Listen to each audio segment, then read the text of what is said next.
Hey guys, Cubehamster here and welcome back to EVE Online. This episode I want to do another tutorial and I'd like to talk about exploration and probing. Now, a lot of players in EVE I don't think a lot of people are very familiar with exploration. It is part of the tutorial now. There's a lot of in-game money to be earned and the, it is quite fun in my opinion. Um, so I'm in some system in HiSec now because you can pretty much do it anywhere.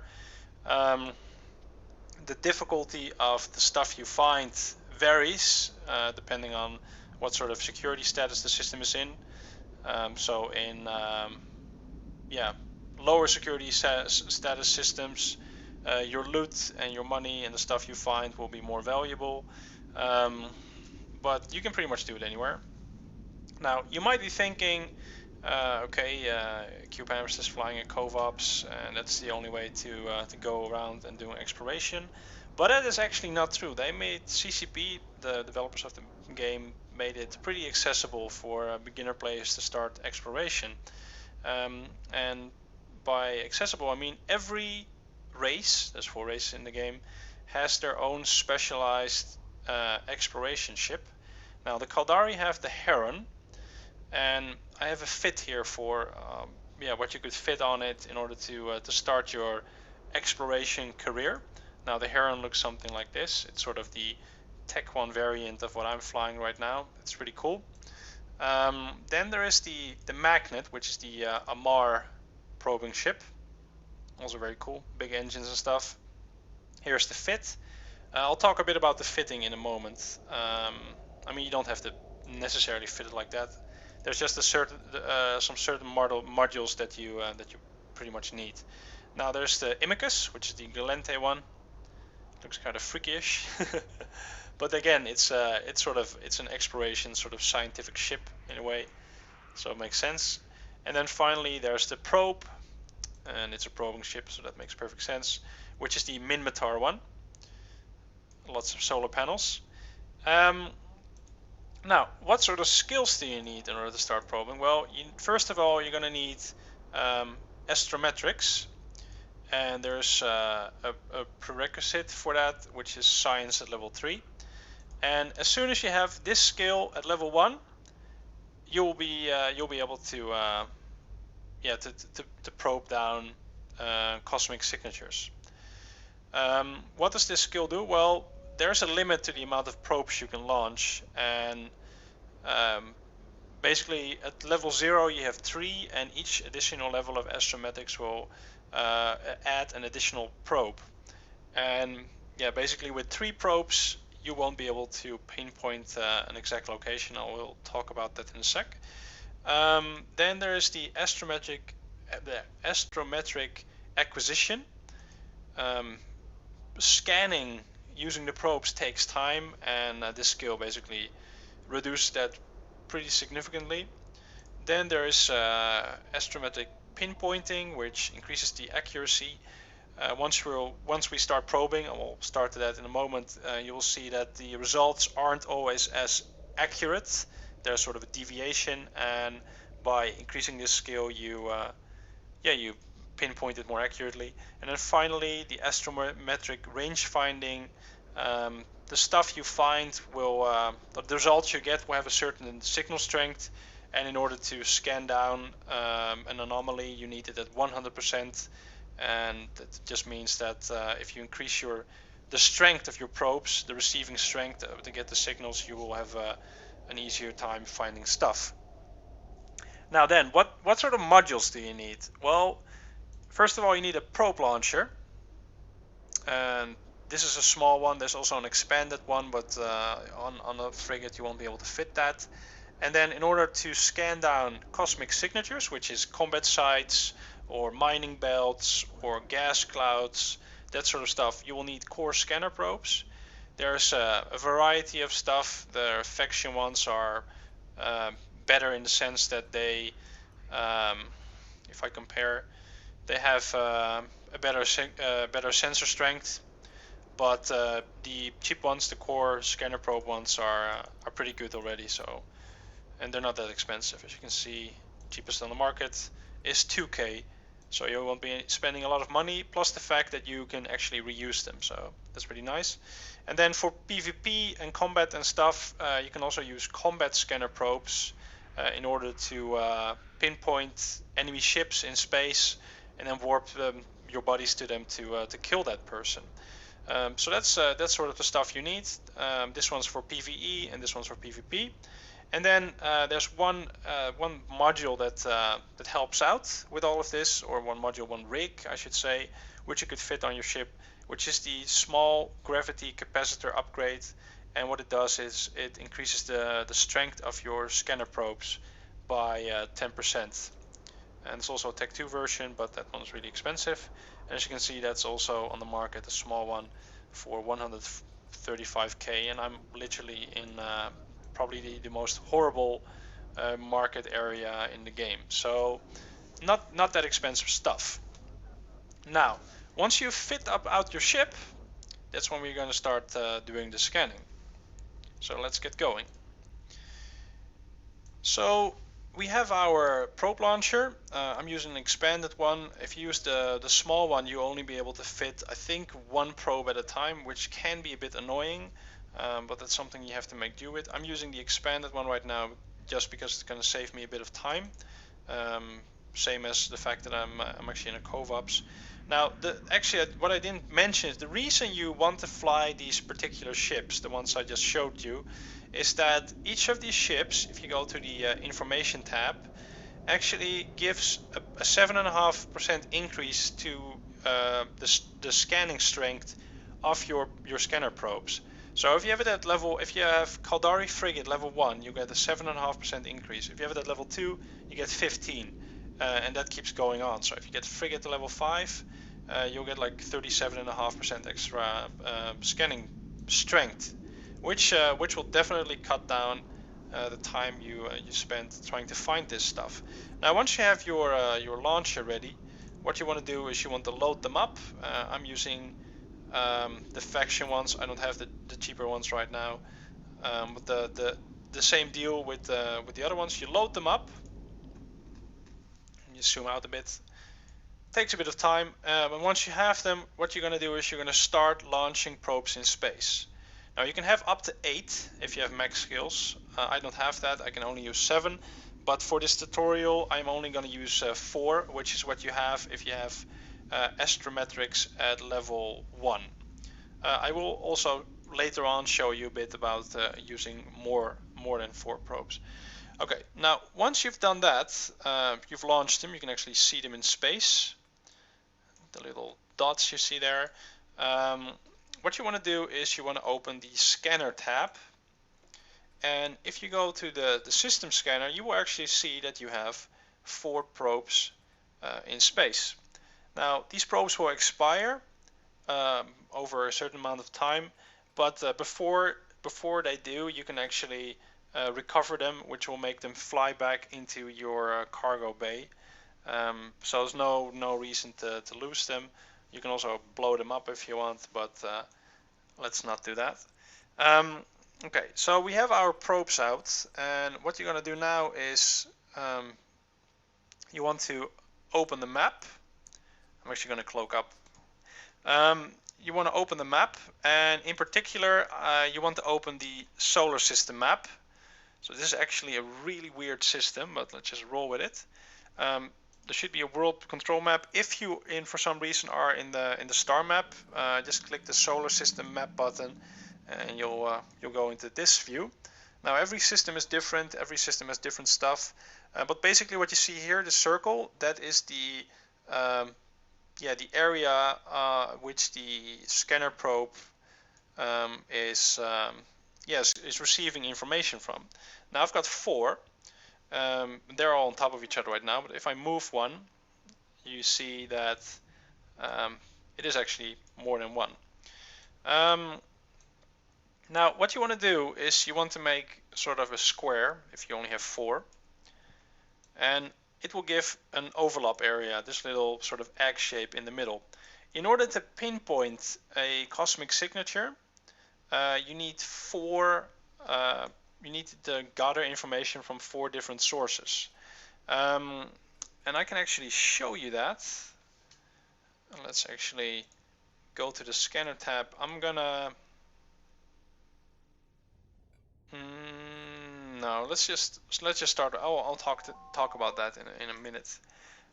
So what you can do is you can click the scan, and you can see if you get any results.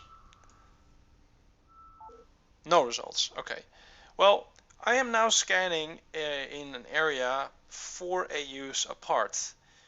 If you go to the edge of the circles from the probes, or the globes, I should call them circles, you can actually change the size of your scan area. Now, the smaller the areas, the more accurate your scan. But seeing as I don't have anything right now, what I want to do is I want to increase the size to just cover the whole solar system. You can do this one at a time, but if you hold the shift button, what will happen is you can actually move all 4 of them at the same time. So I'm going to increase this to the max size, so I'm now covering the entire solar system. Some solar systems are bigger than others, so there's not always a guarantee that you will actually find anything. But again, I'm making a circle. As you can see, the little green intersection, that's sort of the middle of all your probes.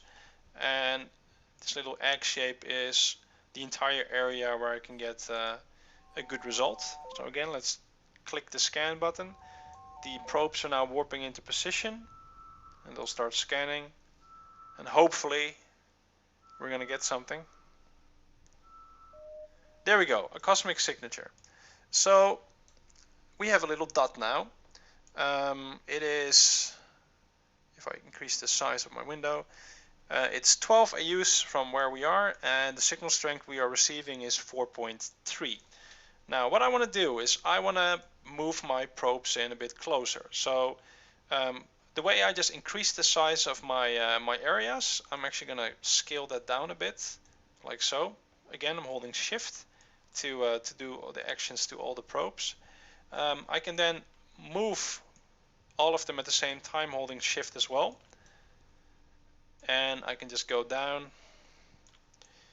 And seeing as I'm pretty sure that this result is probably not that accurate, I'm going to move them a bit closer to increase that little egg-shaped area. Or from above, it's actually a bit like a square.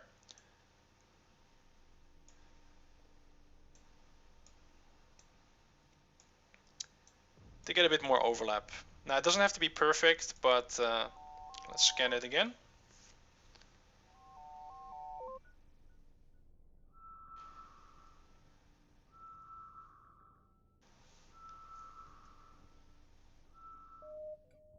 Okay, so we still have it, but we don't have a fantastic result.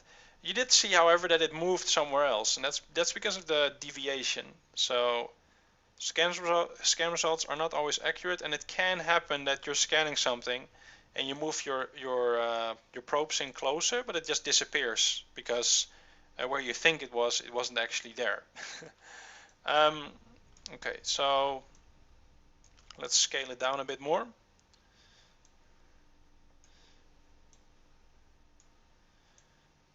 I highly recommend you get more than 4 probes though when you do this to increase your success rate. And I'm making sort of a square area now, but with 7 probes, which I will show you later on, you can make sort of a plus, 3-dimensional plus to pinpoint the target. Okay, so we have it at 15% now. Scale it down a bit more. Now you might be wondering, like, what sort of stuff can you find here? Well, that's a good question. There's actually 5 types of signatures. There is so-called gravimetric sites. These contain hidden ore belts. Now, if you're a miner, and if you're like in my corp at war with other corporations, you want to go mining, but you can't because there's war targets and they can find you in the asteroid belts and kill you. What is actually a good thing to do is search for one of these hidden asteroid belts. Just go in there and start doing your mining. It's like, in order for them to find you, they actually have to either get scanner, core scanner, sorry, Comet probes, or they have to actually get core scanner probes themselves to find the hidden belt and then go there. So it's quite it's quite a hassle for them to find you. You, however, have to look out outside the station once you're doing stuff. Now, another one of the things you can find is a so-called unknown, and this can be a variety of things. This can be a so-called complex, and these complexes are basically combat sites, or like an instant, you would probably call it in other MMOs. So it's a mix of encounters, different rooms with acceleration gates that lead you from room to room full of enemies. And at the end of these complexes, there's always a high chance of finding valuable sort of complex loot. And yeah, if I just get a sort of an example, the Dead Space stuff, and some of this stuff can be extremely valuable. Now, this area, seeing as this is okay, here's an example. So if you were to find the Gisty B-type kinetic deflection field, which you can sell that for quite a lot of money. So here's someone selling one for 75 mil. So there's actually quite some money to be made in these combat sites. Now that price was probably a bit ridiculous, seeing as I'm in the worst possible area to to sell stuff. But like this, you will slowly pinpoint on the target. Okay, anyways, that was yeah, one of the complex, one of the things you can find. Another thing you can find is wormhole entrances, which I seem to have found one right now.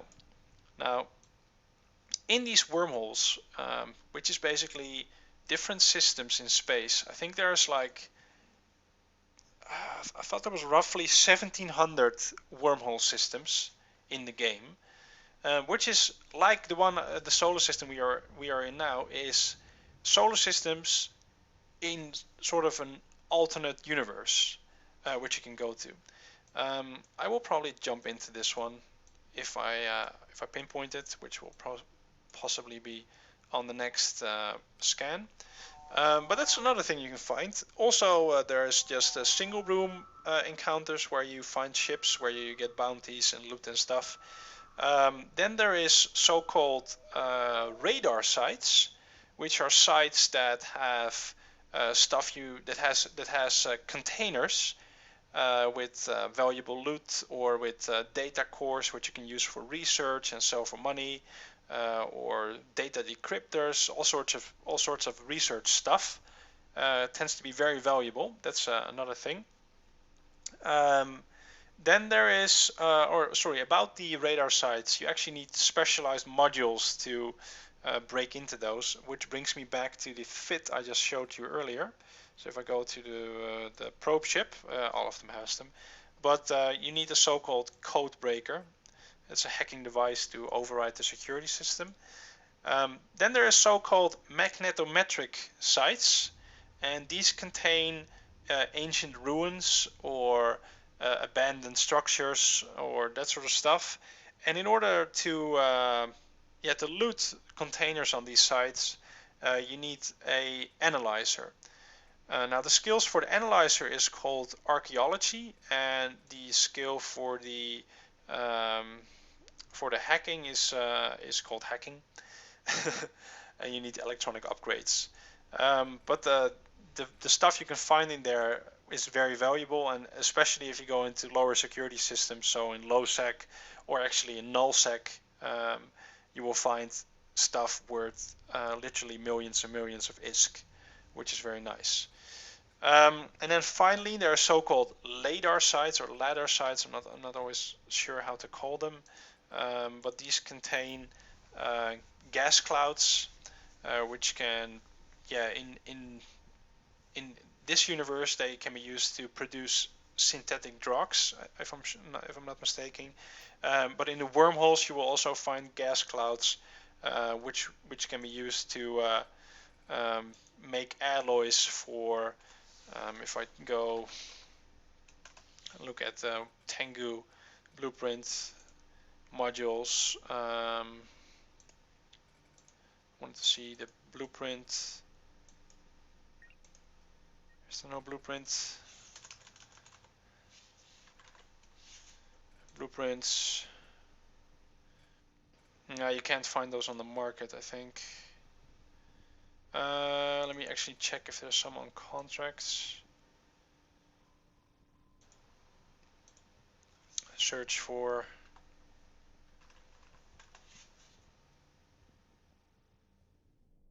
Yeah, I'm not looking for Tengus. Anyways, there's sort of specialized alloys.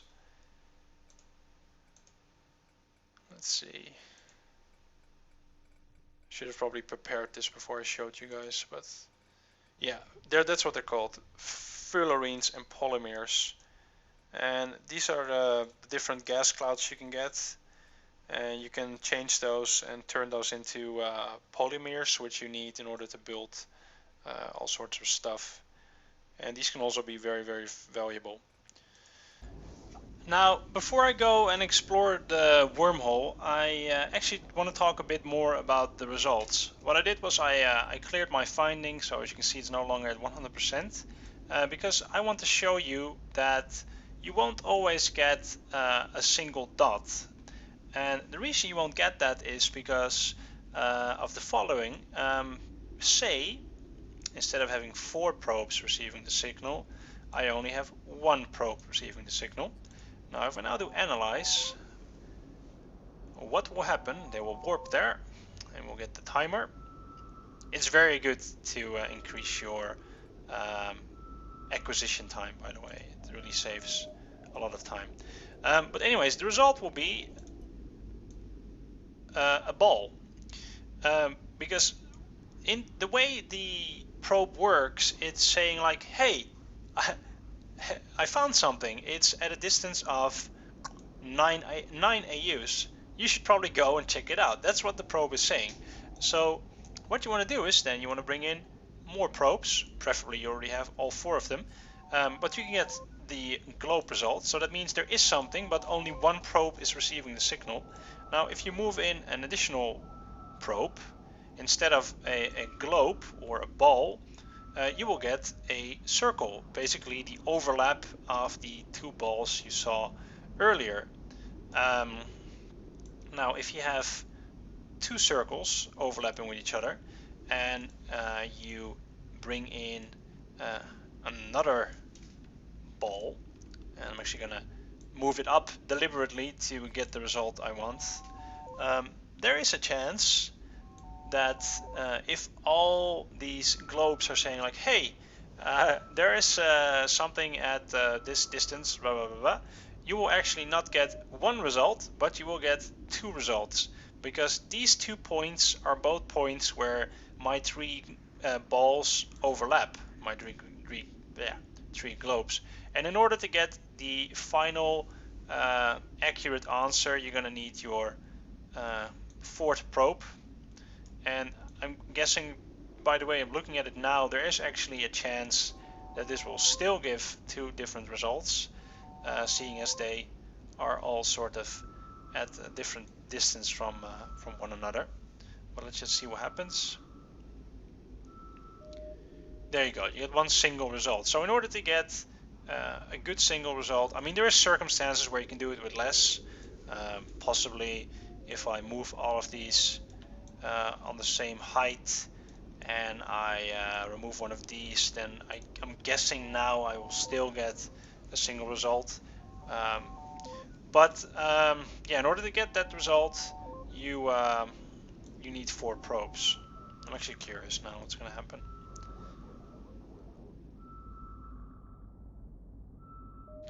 Oh, still 2.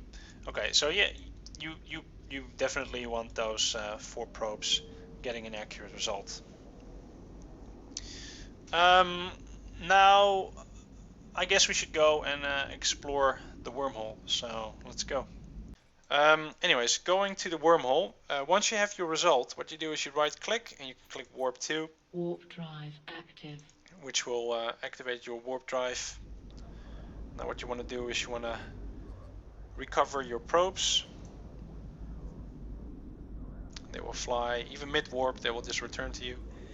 There we go. So I now have them in my cargo bay. Let's see, once we get out of warp.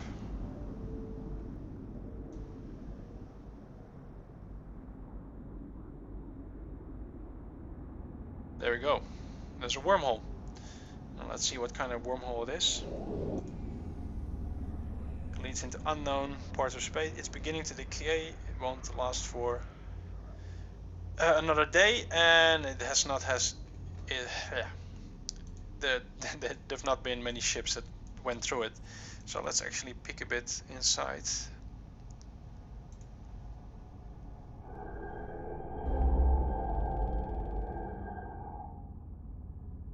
Let's check what's on the other side. We are now in J221447. Now let's check the directional scanner. This is no longer part of the tutorial, but these tend to be kind of interesting in a way. One advice though, if you go into a wormhole, right click the wormhole, save location, and save as exit, because if you don't and you warp to some planet or something, you're gonna be in a world of pain. There's actually an interesting star, by the way. This is actually pretty cool. All the stars and planets and stuff have sort of information. So as you can see, temperature, the spectral class, the luminosity, how old it is, all that sort of stuff is in the game for each planet.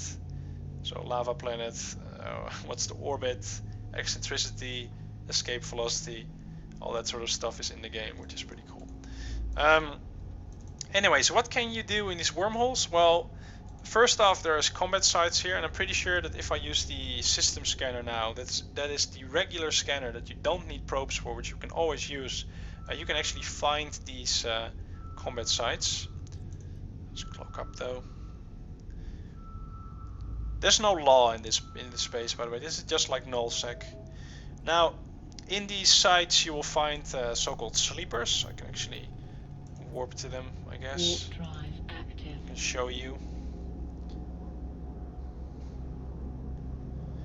And these guys are pretty nasty. They're not your average NPCs. They tend to use energy neutralizers. They switch targets if you're in a group. They try to maximize their transversal velocity to get the least amount of impact from your guns and your missiles.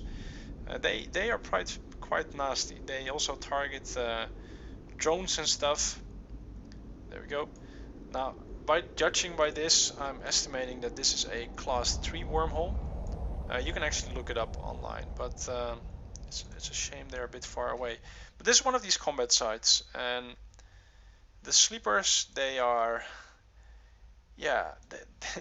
we are not sure. I'm not sure what they are. They like ancient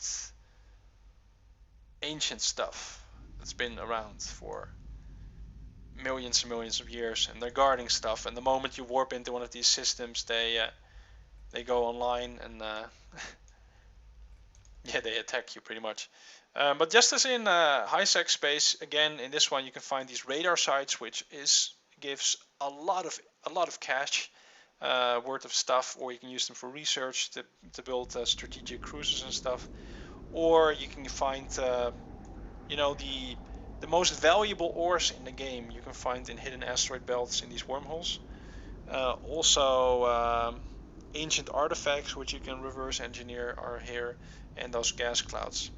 Now I'm hoping I can actually take a look once I'm within 100 kilometers of this guy. There we go. Getting a bit of a frame rate issue. I'm playing on really high settings right now, but the bloom in the background is kind of screwing me over. But yeah, this guy is it's a drone, and he's quite nasty.